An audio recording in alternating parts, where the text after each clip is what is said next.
Assalamualaikum warahmatullahi wabarakatuh. We are from third group English for specific purposes subject. We would like present our materials about designing instructional material. Well, let me introduce ourselves first. My name is Datul Hasana as a moderator and a first speaker, and my partner Dindatri Pratiwi as a second speaker, Ika Widianti as a third speaker, Ira Dwi Handayani as a fourth speaker, Irfan Arfandi as a fifth speaker, and Salvia Asrionika as a last speaker. Well, let's start with the first point. First is definition about design instructional material. Desain instruksional didefinisikan sebagai prosedur sistematis di mana program pendidikan dan juga pelatihan dikembangkan dan disusun dengan tujuan pada peningkatan pembelajaran yang substansial. Ini mencakup seluruh proses analisis kebutuhan, tujuan belajar mengajar, dan pengembangan sistem instruksional tentang kebutuhan tersebut. Definisi ini dikaitkan dengan asumsi bahwa model pembelajaran tertentu dapat digunakan sebagai kerangka acuan dan regulasi pengembangan mata kuliah dan pelajaran yang bertujuan untuk peningkatan pembelajaran dan mempengaruhi motivasi serta sikap peserta didik sedemikian rupa sehingga mereka dapat mencapai pemahaman yang lebih dalam mengenai materi yang akan dipelajari. Jadi, desain instructional material adalah kumpulan materi apapun termasuk benda hidup, benda mati, sumber daya manusia, sumber daya alam yang dapat digunakan oleh guru untuk meningkatkan, mendorong maupun mempromosikan kegiatan belajar mengajar. Well, the next material will be delivered by Dinda Tri Pratiwi. Okay, for the next material is the role of instructional material atau yang biasa kita sebut sebagai peran bahan ajar. Pakar teknologi pendidikan menggunakan istilah bahan ajar untuk menunjukkan penggunaan topik, informasi, dan sumber daya yang dipilih kemudian dirancang dan disiapkan secara sengaja dan ilmiah untuk memfasilitasi pencapaian tujuan pembelajaran. Bahan ajar dapat bervariasi dari buku teks, bahan yang disiapkan secara kelembagaan, atau bahan yang dimiliki oleh guru atau instruktur tersebut. Peran bahan ajar di sini yaitu bahan ajar dikembangkan untuk memfasilitasi pencapaian tujuan instruksional. Ini berarti pengembangan pembelajaran dilakukan oleh guru di tingkat sekolah sehingga bahan ajar yang dikembangkan memenuhi kebutuhan peserta didik, masyarakat, dan peserta didik dalam kaitannya dengan masyarakat. Beberapa peran penting bahan ajar terutama buku teks dalam pengajaran bahasa yaitu yang pertama sebagai sumber daya untuk materi presentasi baik lisan maupun tulisan. Kemudian yang kedua sebagai sumber kegiatan untuk praktek pelajar dan interaksi komunikatif. Kemudian yang ketiga yaitu sumber referensi bagi pelajar tentang tata bahasa, kosakata, pengucapan, dan sebagainya. Kemudian yang keempat sendiri yaitu sebagai sumber stimulasi dan ide untuk kegiatan kelas.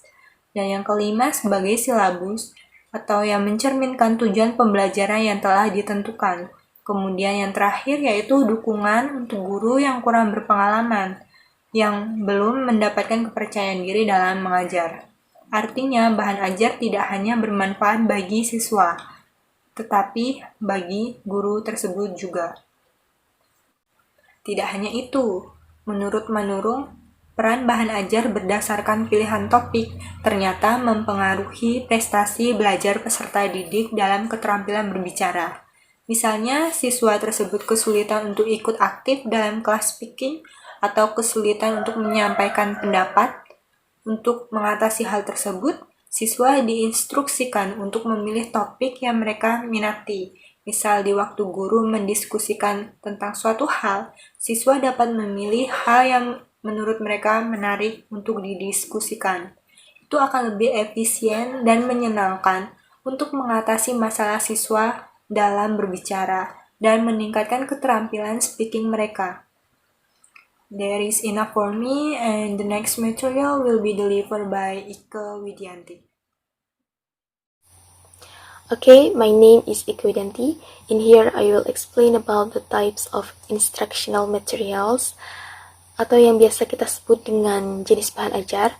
Jadi jenis bahan ajar di sini ada 2 jenis, yaitu yang pertama materi otentik atau dari penutur asli, dan yang kedua materi kreasi. Ini fleksibel, sesuai dengan kreativitas dari setiap guru. Materi otentik sangat penting karena dapat membantu mengajarkan budaya siswa. Ketika siswa berinteraksi dengan materi ini dan memahaminya, mereka merasa bangga dan benar-benar mendapatkan sesuatu yang berguna di luar kelas. Ini membantu mereka dalam mempelajari lebih dari sekedar bahasa. Keuntungan lainnya dari materi otentik ini adalah seringkali materi ini lebih menarik dari yang ditujukan kepada kelas. Nah, keuntungan lainnya yaitu guru tidak perlu untuk repot-repot membuat materi sendiri seperti materi kreasi karena bisa diambil dari penutur asli. Kekurangan dari materi otentik, seringkali kita harus hati-hati memilih karena jika menggunakan buku pelajaran, kita harus menyesuaikan dengan minat siswa. Dan juga kita harus bisa meningkatkan materi tanpa mengurangi atau membantahnya. Selain minat siswa, yang perlu kita perhitungkan untuk memilih materi otentik adalah tingkat siswa dan kesesuaian usia. Bahan ajar yang kedua yaitu bahan ajar kreasi atau yang dibuat sendiri. Keuntungan dari bahan ajar ini yaitu kita bisa menyesuaikan minat siswa dengan materi-materi yang ada. Namun ada pun kekurangannya yaitu guru harus meluangkan banyak waktu untuk membuat bahan ajar ini. Nah, jadi guru harus siap atas ketersediaan waktunya untuk membuat bahan ajar ini. Artinya, dari 2 bahan ajar tersebut, kita sebagai seorang guru harus memiliki kreativitas. Kreativitas ini mempermudah kita dalam membentuk bahan ajar kita yang akan kita ajarkan ke siswa. Ini bisa mempermudah kita dalam pengajaran nantinya. Artinya, dari 2 bahan ajar tersebut, kita sebagai seorang guru harus memiliki kreativitas. Kreativitas ini mempermudah kita dalam membentuk bahan ajar kita yang akan kita ajarkan ke siswa. Ini bisa mempermudah kita dalam pengajaran nantinya. Oke, yang selanjutnya adalah tentang 7 langkah merancang bahan ajar.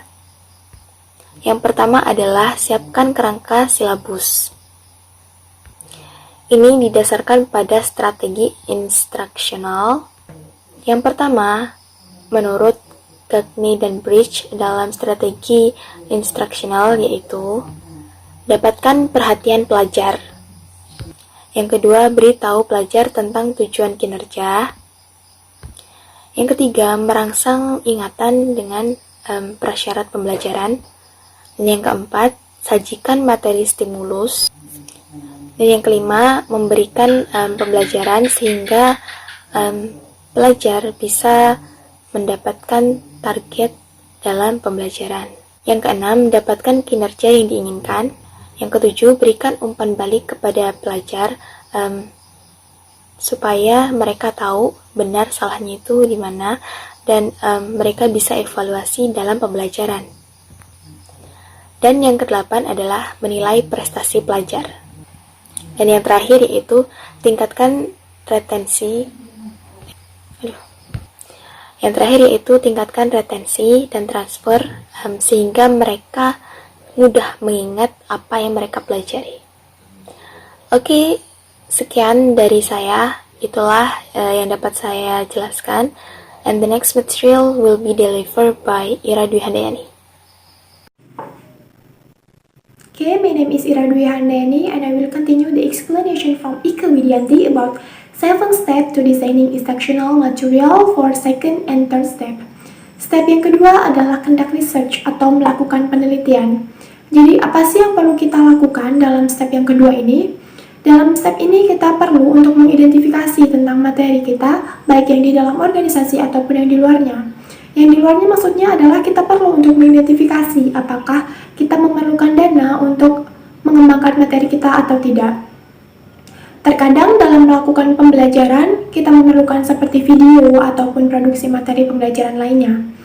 Nah, hal tersebut biasa terjadi di lingkungan pendidikan terdistribusi. Selain itu, kita juga perlu untuk mengidentifikasi atau bertanya kepada orang-orang yang berpengetahuan tentang apa yang mereka pahami sebagai bahan pembelajaran kita sesuai apa yang sedang kita rancang. Dan kita bisa melihat apakah mereka terbuka untuk memberikan inovasi kepada kita apabila kita memerlukannya. Dan apabila kita bisa menemui atau kita bisa bertanya kepada orang-orang berpengetahuan tersebut, kita bisa menanyakan 3 hal. Yang pertama, apakah mereka pernah menemui pembelajaran manual seperti subjek tersebut? Yang kedua, siapakah yang mereka kenal ataupun mereka ketahui yang memiliki pengetahuan khusus tentang subjek tersebut? Dan yang ketiga, bagian apa yang mungkin diperlukan di masa lalu untuk mengidentifikasi atau untuk melakukan penelitian dalam subjek tersebut. Dan step yang ketiga adalah memeriksa materi instruksional yang ada. Kita perlu untuk memeriksa catatan kita untuk mengetahui ataupun untuk mengevaluasi materi atau desain yang telah kita sediakan atau yang telah kita buat. Hal itu untuk mengetahui apakah desain ataupun materi kita sesuai dengan instruksi yang ada. That's all my explanation, and the next material will be delivered by Irfan Arfandi. The fourth step is arranging or modifying the material. Maksudnya adalah kita harus mengatur dan memodifikasi materi instruksi yang kita buat. Dengan cara, yang pertama adalah mengamankan hak cipta. Sehingga materi instruksi yang kita buat tidak akan terjadinya dedikasi plagiarisme dan akan tercatat sebagai milik kita. Kemudian cara yang kedua adalah dengan mengatur materi instruksi yang kita buat sesuai dan tepat.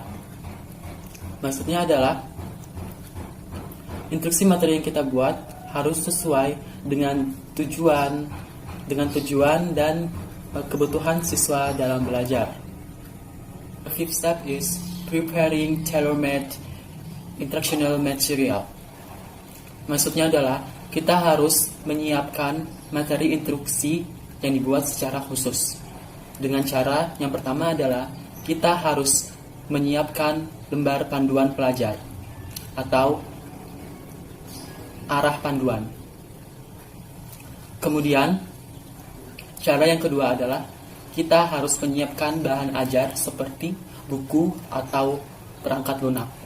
Kemudian yang ketiga adalah kita bisa melakukan tes seperti pre-test, post-test, atau tes kinerja pekerjaan. Yang terakhir adalah dengan cara mengarahkan lembar instruksi atau panduan arah. Selanjutnya adalah step selanjutnya akan disampaikan oleh Sylvia Astrolika. Step selanjutnya adalah step ke-6, yaitu formatting ID materials. Maksudnya adalah pemformatan modul. Jadi ada 2, yaitu dalam bentuk lembar panduan dan dalam bentuk desain halaman web.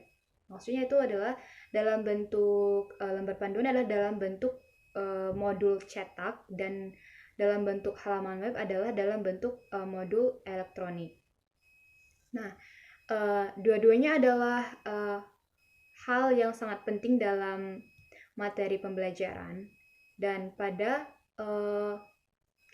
modul elektronik itu tuh tidak semua siswa suka dan ingin mendownload modul tersebut, dan terkadang siswa itu merasa malas untuk membaca modul dalam bentuk online. Jadi mode tersebut bukanlah mode favorit beberapa siswa. Nah, selanjutnya adalah yang ketujuh, yaitu selecting or preparing activities. Nah, dalam kegiatan pembelajaran itu ada dua jenis, yaitu secara individual dan secara kelompok. Nah, kalau secara individual, di dalam kegiatan individual ini, bagian utama yang ditentukan adalah pengetahuan, keterampilan, sikap, dan nilai yang akan ditentukan. Nah, sedangkan pada bagian kelompok, yaitu kegiatan dilakukan adalah berdiskusi. So that is our presentation. Thank you for a nice attention. Last I say, wassalamualaikum warahmatullahi wabarakatuh.